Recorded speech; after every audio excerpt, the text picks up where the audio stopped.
League of Legends, how to install. So this is a very easy and quick tutorial.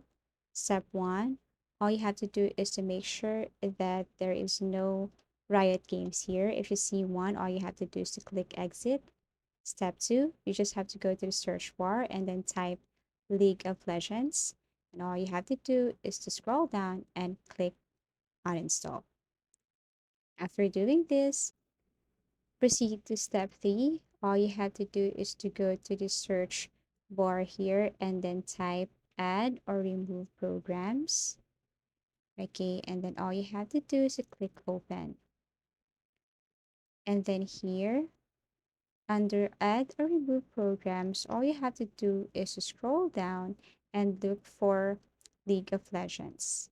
So if you think that it's kind of bit hard for you to do that, then you can go to the search bar and then type League of Legends. And you see this three dots here. All you have to do is to click that and then tap and install. Now, once you tap this one, you have to wait as it is processing. Okay, so wait till you see the notification that says League of Legends has been uninstalled. You can install it anytime if you want. So that's it.